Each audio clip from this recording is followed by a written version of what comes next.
Okay.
We found the little girl and she told us her tale. She used to live in the orphanage where Janusz was in charge, and he had stayed right there with the kids as he had promised. When the robots came to take them away, he refused to leave their side. He held their hands as they all stood together. Then the robot guards led them all away. Even though the resistance could have saved Janusz, even though he could have escaped, he kept his promise. And he went along with the children into the flying train. It took off, and none of them were ever seen again. But this little girl, she was the only one who got away. And now she was talking about a couple on the other side of the wall. Somehow she knew that if she could get to them, they would adopt her and perhaps change her color. Then she would be safe. Her eyes brimmed with hopeful tears as she said, maybe they would adopt you too as well.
The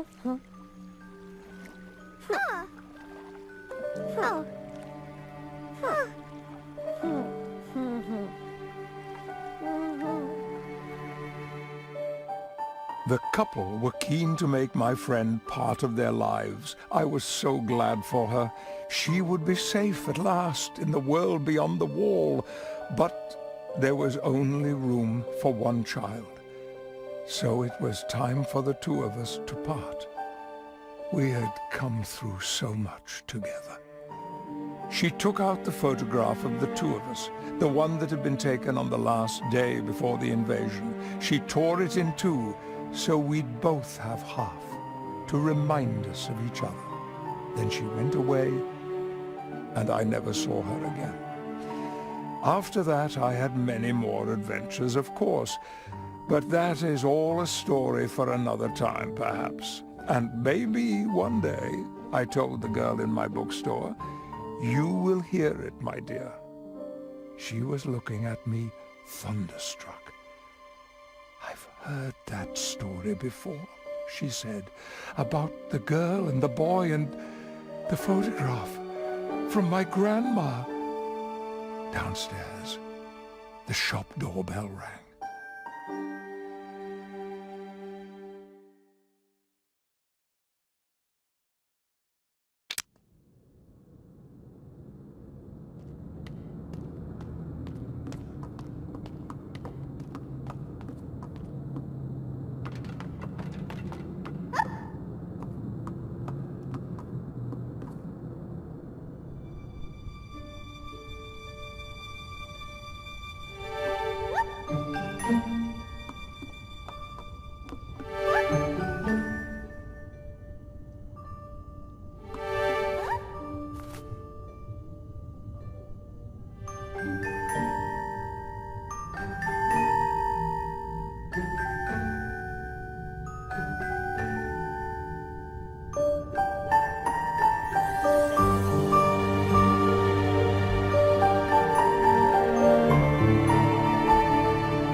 There was some kind of magic at work, perhaps.